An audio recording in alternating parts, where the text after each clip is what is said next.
Okay, this is going to be a little bit more of a fun video. Well, maybe. So the first thing I want to say is make sure your kids are not in the room. Make sure your children aren't watching because this is a little bit of an R-rated video. I want to talk about the number one thing that people think about when they fall in love with someone or when they get married. Sex. Yeah.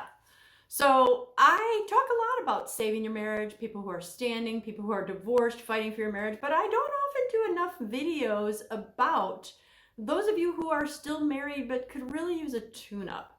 So I started out teaching pre-marriage classes about 20 years ago and talking to young couples who were so in love with each other. And I worked with couples who had been newly married. So I've run the gamut from before they're married, dating, newlyweds, old fogies like me, and those that have struggled. So as you probably realize, the comment about sex is a big problem. We don't have enough of it, or he doesn't care about it, or she never wants to have sex come up in so many conversations.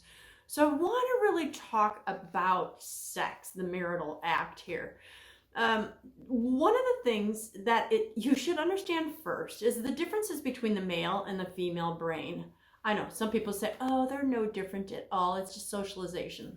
I just want to shoot myself every time I say this, because anyone who's either raised a child or been married or dating or in the same room as someone of the opposite gender, no, of the opposite sex, I should say, knows that there's absolutely differences. So when we talk about sex specifically, I'd like to say the male brain lights up for sex 6 times more frequently than does the female.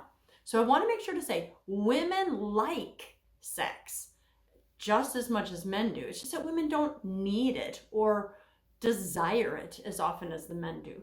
The male hypothalamus is wired for sex and is 6 times larger than the females. So studies have been done where you have seen an image of just a black and white, I forgot what they're called, but the man and a female sitting at a table, maybe in a cafe, just staring at each other. Not even a picture, it's just drawn. And the male brain lights up for, you guessed it, sex. The women looking at the same image, their brain lights up for conversation, man and a woman facing each other. So right there are innate differences. So let's go into sex in the marriage. And I'm talking marriage, but let's be honest. In 2022, 2023, most of you are having sex before you get married. I did it. I shouldn't have. It's a sin. If you are, please stop. Save this joyous act for your wedding, not the least of which making your spouse desire you will make your honeymoon all the better, because you're like, oh my gosh, we want to connect physically. But when we talk about sex, a man will often say to me, my wife never, ever wants sex. And I'm not a male basher, as many of you know. So I will say, but I say this in jest, but I actually say it seriously. When I look at him and I say, she doesn't want sex, whose fault is that? And it's like, well, what do you mean? And I said, well, when you were dating, did you have a problem having sex? And he said, no, she was all over me. She wanted it all the time. And she'll say the same thing. And I'll say, so what was different about dating versus marriage? And they don't usually know. So I start out by saying, you men have the responsibility to arouse your wife. Men are physically aroused visually, right? So men are aroused visually. All they have to do is see something, that looks good, I'm ready. Take off your shirt, walk down the hall. Yep, I am aroused. That's all men need. And I even had, because again, I taught my classes in the military for the very beginning parts of my career, and I had these guys argue, oh yeah, if I took my clothes off in front of a girl, I would turn around. I'm like, yeah, no. Actually, more women would be going, what is that? What are you trying to do? Kidding, right? But we're like, that doesn't turn us on. What a phrase I will use often is, you cannot make love to my body until after you've made love to my mind. What does that mean? While men are visually stimulated, they can look at a picture, an image. That's why pornography is primarily an issue that men deal with, though sadly many, many women are now getting addicted to it as well. Another conversation. But men look at something and they're aroused. But because of the way the Lord made us, men get physical erections. You can see that they are aroused and ready for sex. Women don't have such a visual reminder. Yes, we do get aroused and the body will respond when aroused. But how we get to that takes a different route. Men are stimulated visually, but women are stimulated emotionally through our minds, through the things that you say, the things that you do, the way that you treat us. Again, that's why you can't make love to my body until after you've made love to my mind. And so I'll tell men, if you're not aroused and someone says, go have sex, and you can't get an erection, can you have sex? No. Is it even enjoyable? No. Can you try? Yeah. But if you can't consummate the act, it's miserable.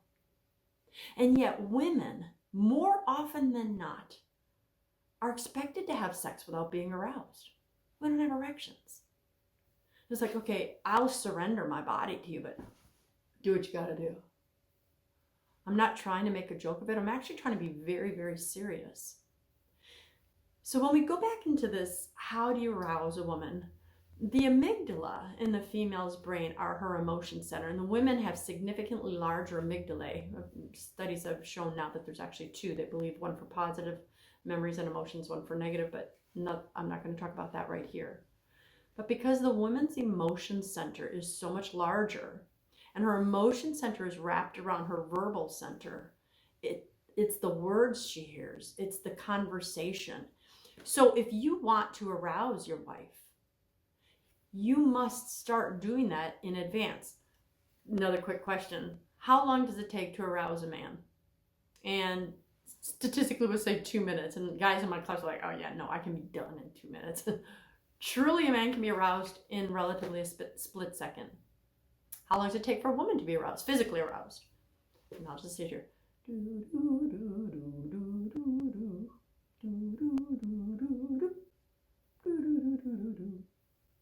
You got your answer yet? 20 minutes. That's her minimum. I asked that question in a class once. So how long does it take for her to be aroused? And one guy goes, forever. So everybody laughed because like, yeah, okay.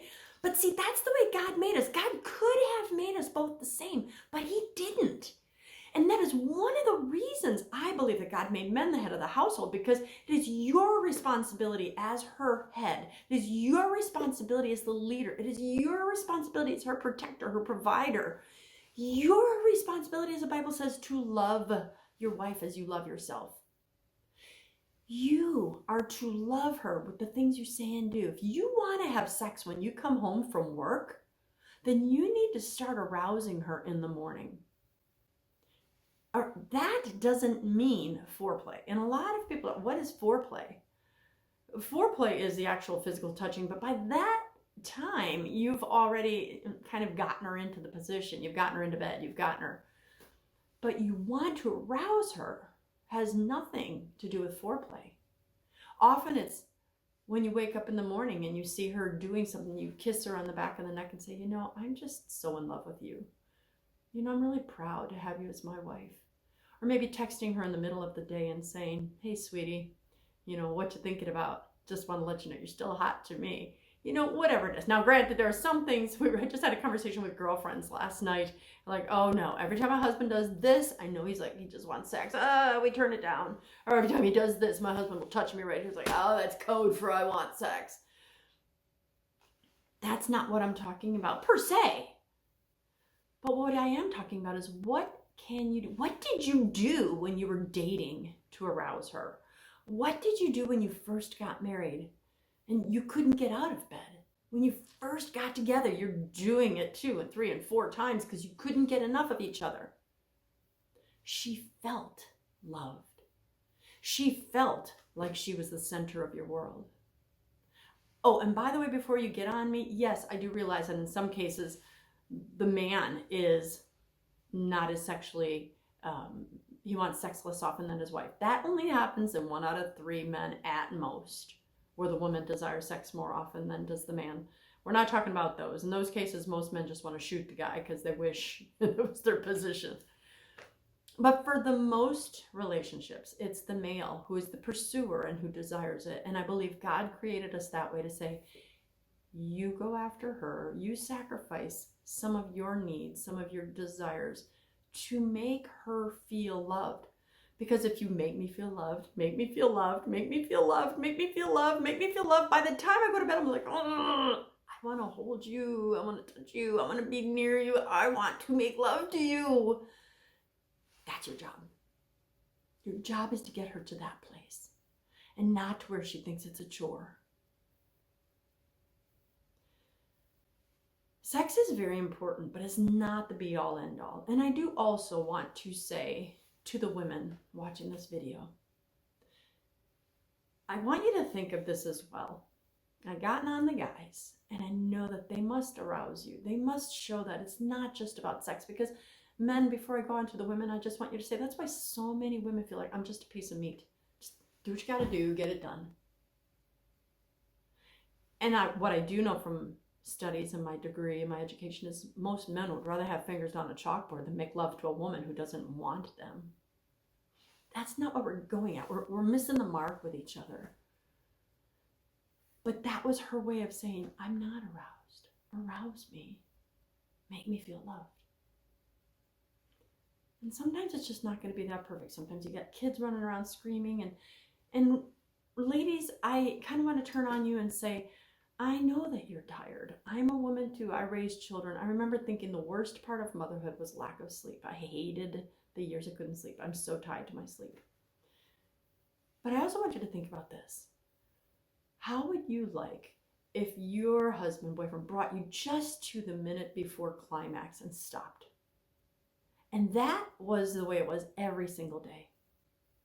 I think about how torturous it must be for most men who wake up with an erection.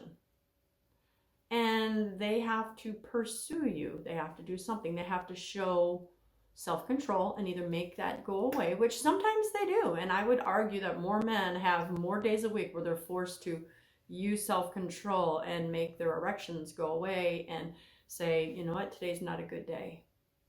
But that is sexually and emotionally frustrating. Let's just say it. Our society has no problem talking about sex any other time. So let's just say it right here.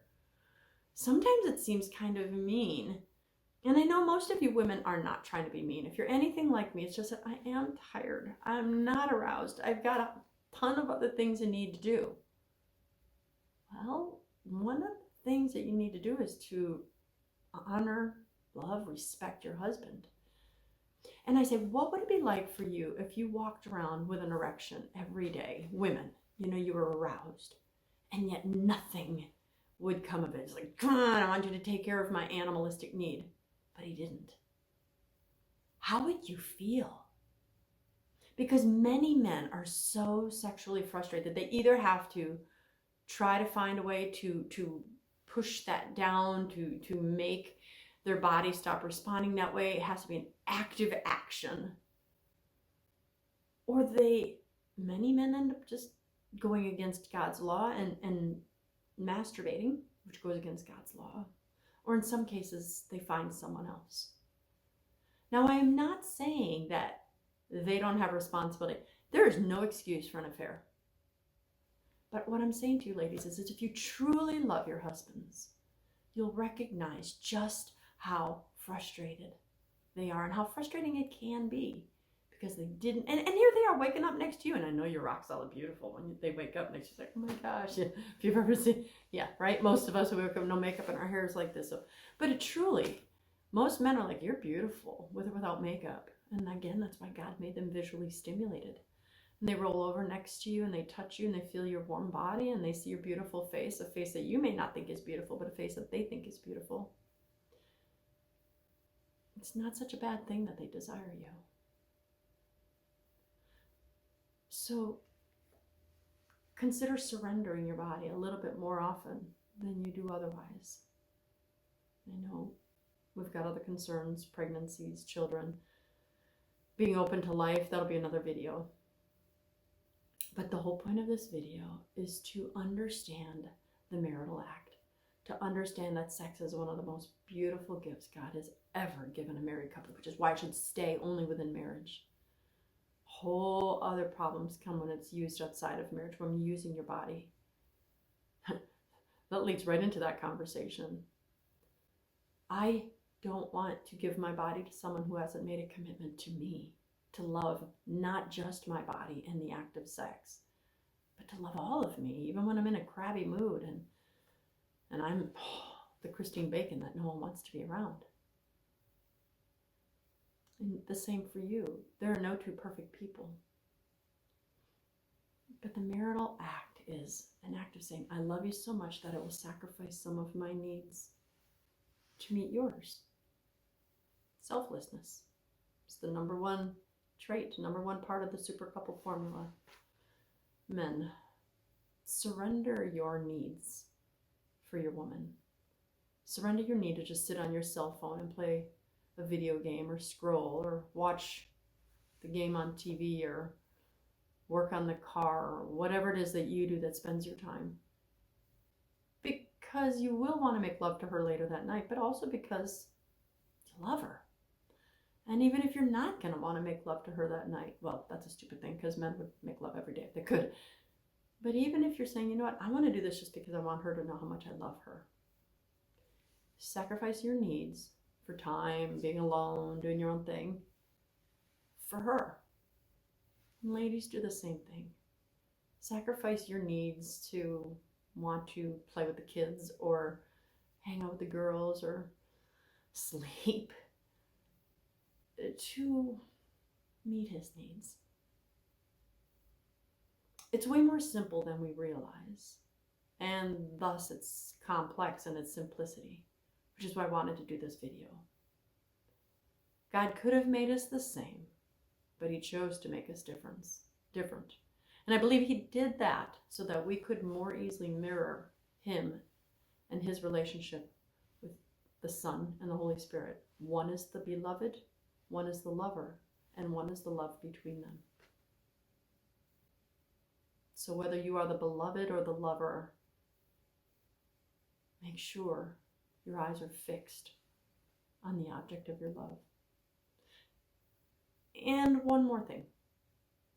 If you're still struggling with this, keep your eyes fixed on God and ask him how you can best love that person. It's never going to be perfect. So while you're here, you're going to learn to walk the walk. And I know this is a pretty intimate subject, but I have walked this part of the walk with tons of people. Please don't be embarrassed. I would not mind talking with you about your sex life and helping you to love and respect one another more greatly, more deeply. You know where to find me. I'm Dr. Christine Bacon. You can find me on breakfastwithbacon.com or email me directly at christine@breakfastwithbacon.com.